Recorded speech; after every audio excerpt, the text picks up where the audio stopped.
Hello, my lovelies. It is that time of year where we need to do a bit of a clear out when it comes to my books. This will definitely not be the last clear out that I do this year, I think, but I have accumulated about 12 books that it feels like it's time for them to move on. I've got 12 books to show you. I don't want to hang about. I don't want to dawdle, so let's just get straight into it.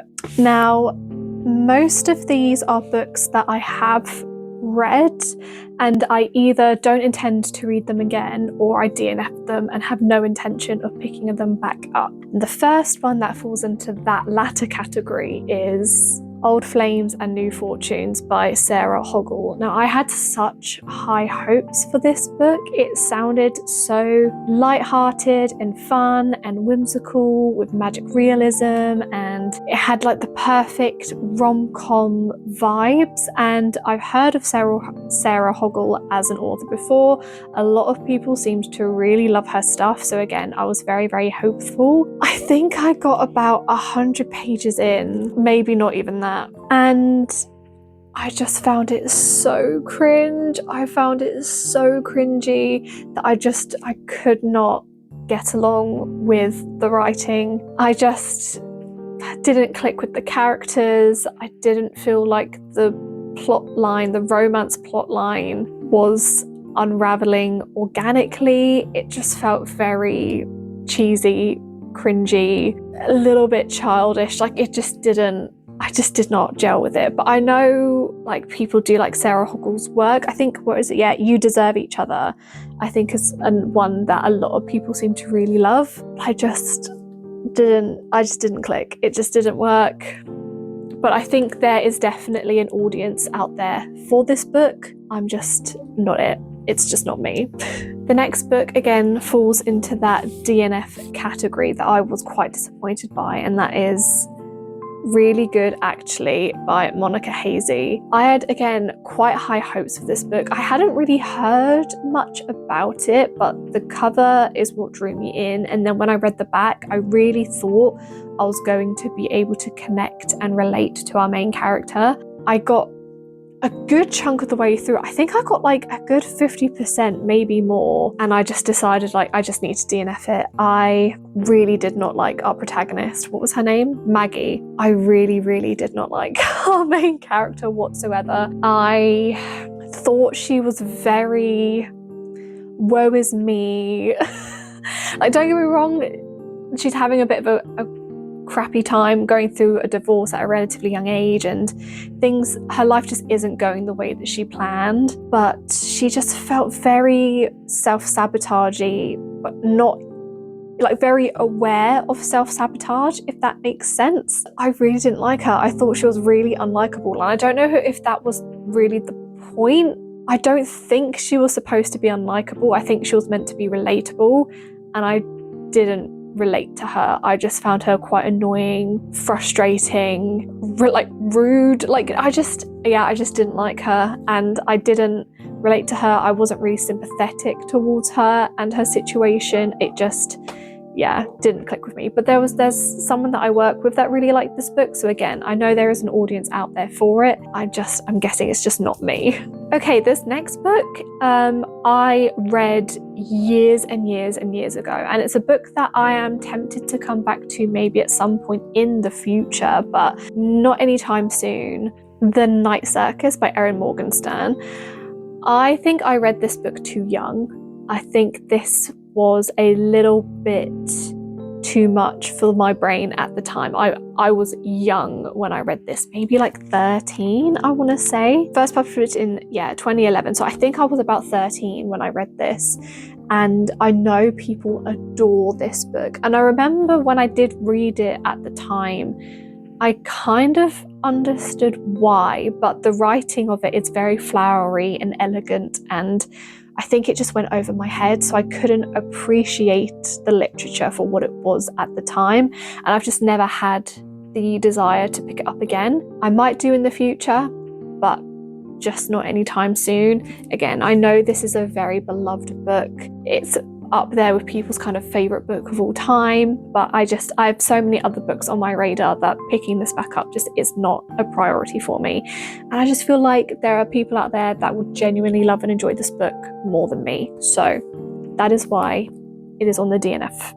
No, it's on the unhaul pile. Okay, this next book, it's a book that I read, I enjoyed. I just don't think I'm going to read it again. Or if I do, I might audiobook it or something, I don't know.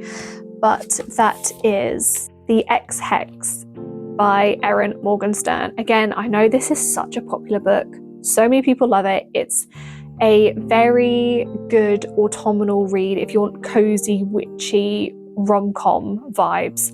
This definitely provides. It's very Gilmore Girl, small town-esque setting, but with magic and witches and a funny plot of accidentally hexing your ex, and he comes back into town and you have to try and reverse the hex together.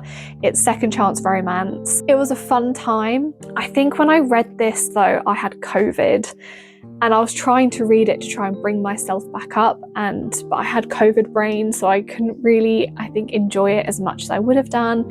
I don't really have any intention of reading the rest of the series. This is a series, but like interconnected standalones. I just don't intend to continue with it. Again, it's one of those books where I've read it. I don't think I'm going to come back to it anytime soon. Okay, these next two books I'm going to group together because they are part of the same series, and that is A Cast of Falcons and A Mischief of Rats by Sarah Yarwood Lovett. Now, these are books 2 and 3 in the Dr. Nell Ward mystery series. I read the first book, A Murder of Crows, a couple of years ago, and I did really enjoy it.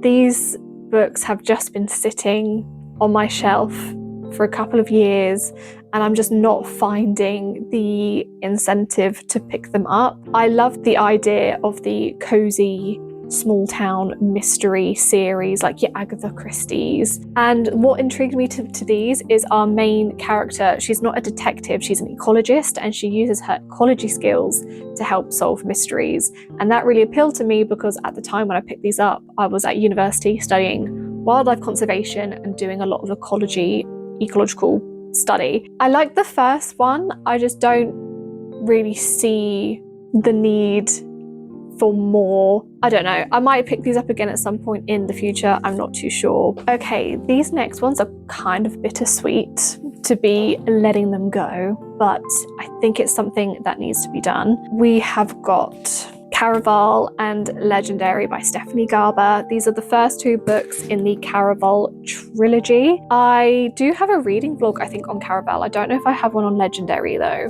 I did enjoy these books. I just don't know why I don't have the want or need to finish the trilogy. My main motivation for reading this was so then I could go on to read Once Upon a Broken Heart, because they say, or it's recommended, that you read this trilogy first before reading the Once Upon a Broken Heart series, but it's not completely necessary. I don't know, that was my main motivation for reading this trilogy, and again, I enjoyed it. It's a fun YA magical romance. It was like fine.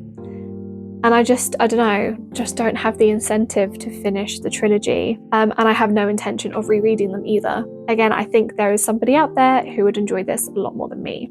Okay, these final 4 books, these ones are quite bittersweet to part with because 2 of them I adored, like 5-star worthy reaction from me, 5-star reads. I think when I show you, it'll probably make sense as to why I am unhauling them. But it is the Powerless series by Lauren Roberts.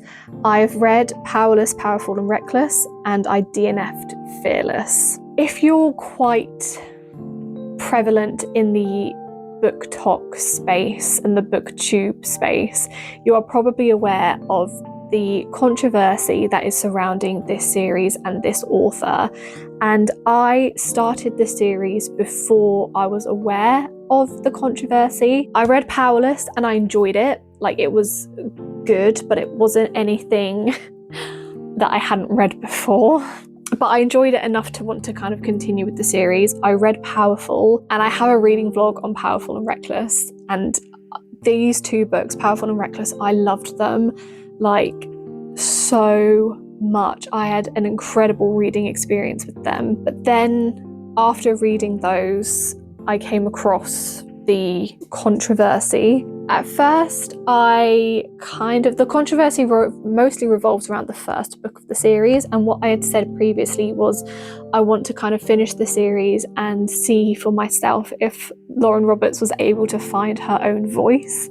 And I was genuinely kind of curious to see where the character stories was going to go. But as I was reading Fearless, I just couldn't enjoy it.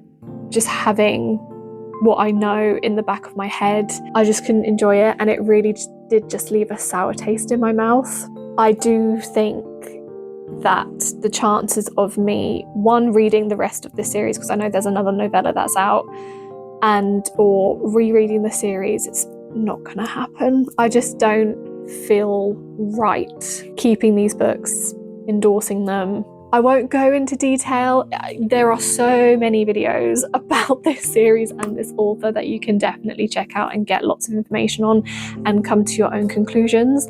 But for me personally, I just don't think me and the Powerless series will be continuing on together. So they will be donated, I believe. Those are the 12 books that I plan to unhaul. Like I said, most of them, if not all of them, it's not because they're bad books. I just didn't get out of them what the author intended, or I don't intend to kind of continue with the series.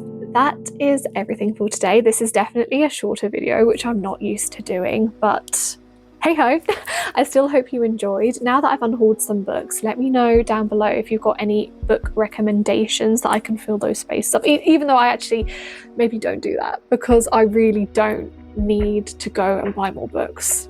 I really don't.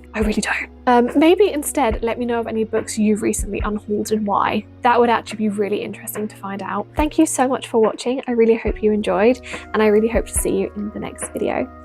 Bye.